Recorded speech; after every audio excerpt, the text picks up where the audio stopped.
اے خدا تیری حمد و ثنا میرے بس میں نہیں، تیری توصیف کا حوصلہ میرے بس میں نہیں۔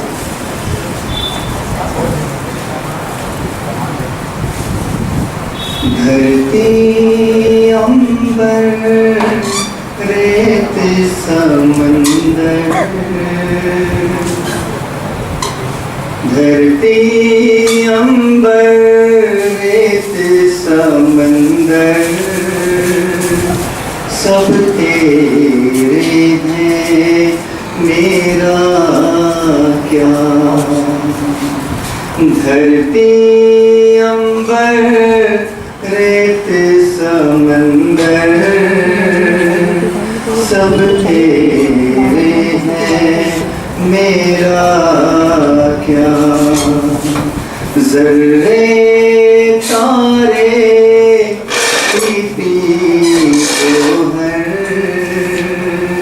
سب تیرے ہیں میرا کیا۔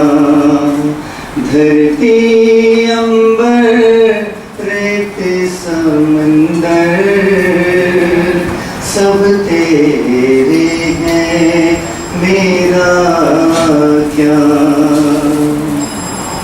تو ہی ڈبوئے تو ہی ترائے، تو ہی بیڑا پار لگائے، تو ہی ڈبوئے تو ہی ترائے، تو ہی بیڑا پار لگائے۔ طوفان ساحل کشتی لنگر، سب تیرے ہیں میرا کیا۔ دھرتی عنبر ریت سمندر، سب تیرے ہیں میرا کیا۔ آتی جاتی سانسوں پر بس تیرا حق ہے مولا۔ آتی جاتی سانسوں پر بس تیرا حق ہے مولا۔ نیند سہانی خواب کے منظر، سب تیرے ہیں میرا کیا۔ دھرتی عنبر ریت سمندر، سب تیرے ہیں میرا کیا۔ خصوصی اس شعر پر میں توجہ چاہوں گا جو ہمیں ہماری حیثیت کی طرف اشارہ دلاتا ہے۔ میرے لہجے میری آہنگ، میرے لہجے میری آہنگ، میری ہر ایک نظر میں تو، جتنے گن ہیں میرے اندر۔ کسی کو بخش دیتا ہے وہ ہر لمحے کی آسائش، مقدر میں کسی کے گردش ایام لکھتا ہے، اسی پر منحصر ہے فقیری دیکھ کے سلطانی، وہی آغاز لکھتا ہے وہی انجام لکھتا ہے۔ سب سے پہلے میں اردو، مراٹھی اور کوکنی گیت کے اس کارکرم میں تشریف لانے والے سبھی حاضرین اور معزز مہمانان کا ساہتیہ اکیڈمی دہلی اور عربی کارواں بھیونڈی کی جانب سے ہاردک سواگت کرتا ہوں، استقبال کرتا ہوں، ویلکم کرتا ہوں۔ معزز حاضرین، آج کے اس کارکرم کا آغاز ہم ایک دعائیہ گیت سے کریں گے جس کے بول ہیں دھرتی عنبر ریت سمندر، جسے پیش کر رہے ہیں میونسپل کارپوریشن اسکول کے معلم محترم جاوید عزت اللہ، تشریف لائیں۔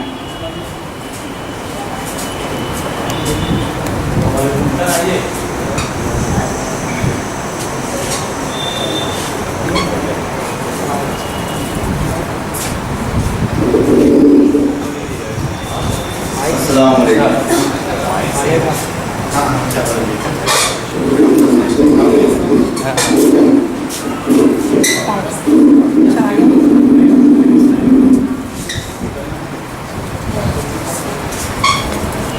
آئیے. اے خدا تیری حمد و ثنا میرے بس میں نہیں، تیری توصیف کا حوصلہ میرے بس میں نہیں.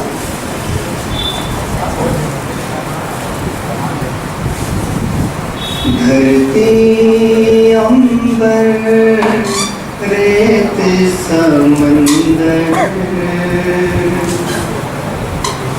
دھرتی عنبر ریت سمندر، سب تیرے ہیں میرا کیا. دھرتی عنبر ریت سمندر، سب تیرے ہیں میرا کیا. ذرے تارے گوہر،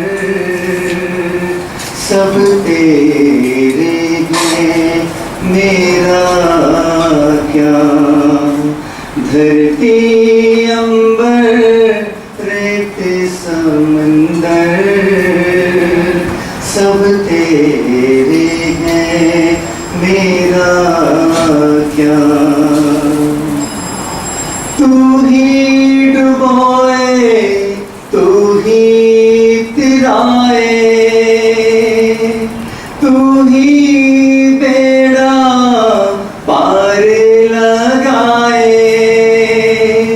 تو ہی ڈبوئے تو ہی ترائے، تو ہی بیڑا پار لگائے. طوفان ساحل کشتی لنگر، سب تیرے ہیں میرا کیا. دھرتی عنبر ریت سمندر، سب تیرے ہیں میرا کیا.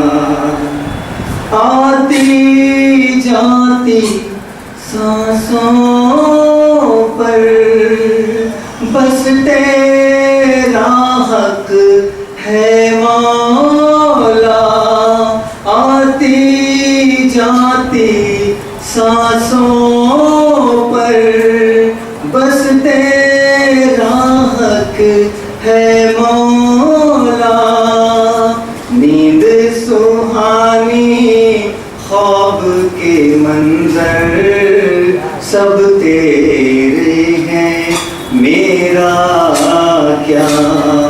دھرتی عنبر ریت سمندر، سب تیرے ہیں میرا کیا. خصوصی اس شعر پر میں توجہ چاہوں گا جو ہمیں ہماری حیثیت کی طرف اشارہ دلاتا ہے. میرے لہجے میری آہنگ، میرے لہجے میری آہنگ، میری ہر ایک نظر میں تو.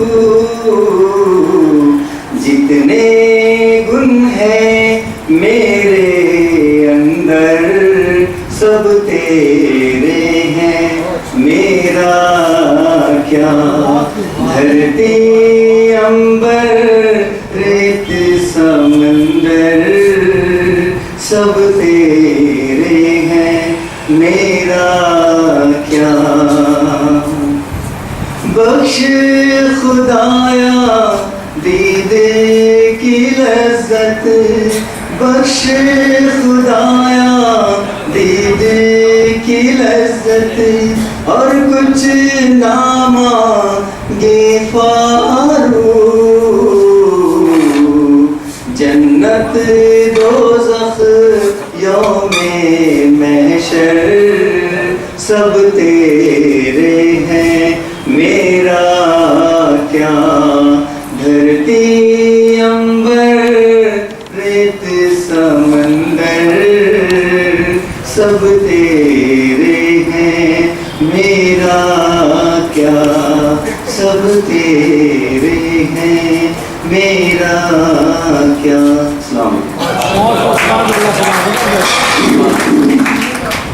معزز حاضرین، آپ تھے محترم جاوید عزت اللہ جو افتتاحی گیت پیش کر رہے تھے۔ حاضرین، میں یہ بات گوش گزار کرتا چلوں کہ آج کے اس پروگرام کے ادھیکش ہیں محترم شاہد لطیف صاحب، جو کچھ ہی دیر میں ہمارے درمیان موجود ہوں گے۔ میں التماس کروں گا عامر قریشی صاحب کو تشریف لائیں۔ ہمارے پروج کہا کرتے تھے کہ مہمان بھگوان کا روپ ہوتے ہیں، اور شاید اسی لیے یہ ہمارے لیے باعث برکت بھی ہے اور باعث رحمت بھی، اور یہ ہماری سبھیتا بھی رہی ہے کہ ہم نے ہر آنے والے کا دل کھول کر استقبال کیا ہے، اور اسی سبھیتا کی پاسداری کے لیے میں آواز دیتا ہوں عامر سر کو تشریف لائیں۔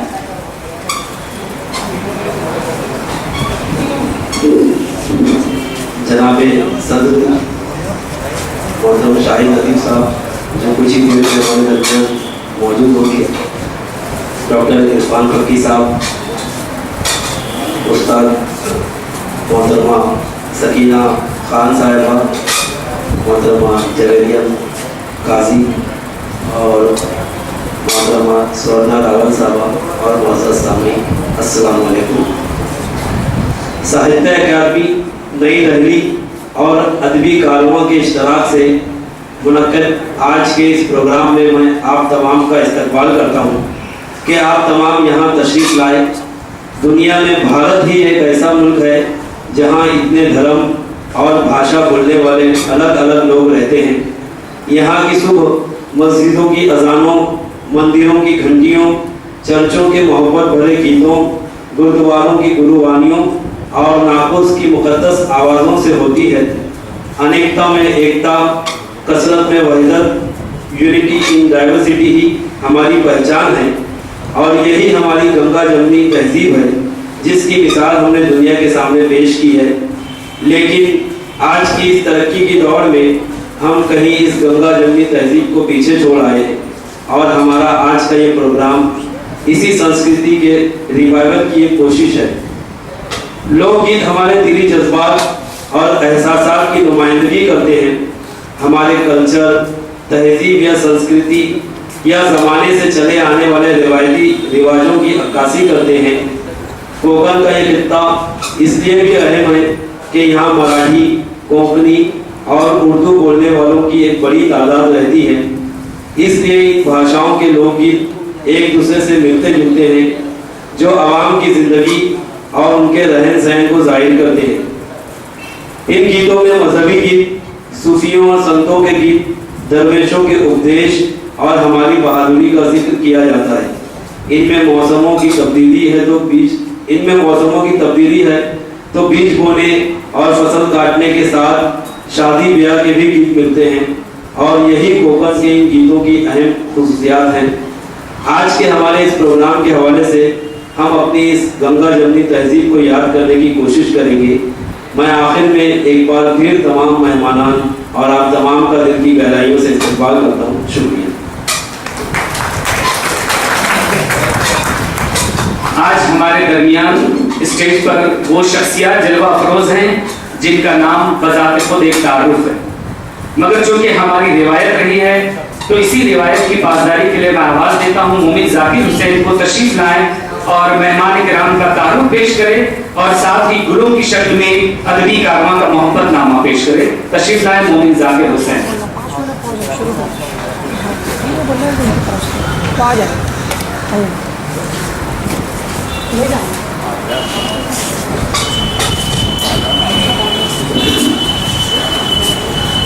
السلام علیکم۔ آج کے اس بامقصد پروگرام ادبی پروگرام کی صدارت طے شدہ پلان کے مطابق علی جناب محترم شاہد لطیف صاحب کے ذمے ہے۔ آنے میں تاخیر ہو رہی ہے، پہنچ رہے ہیں۔ ہمارے معزز مہمان علی جناب ڈاکٹر عرفان فقی صاحب تشریف فرمائے۔ ڈاکٹر فقی صاحب عرصہ دراز سے مہاراشٹر کالج میں اسلامک اسٹڈیز کے سربراہ رہے۔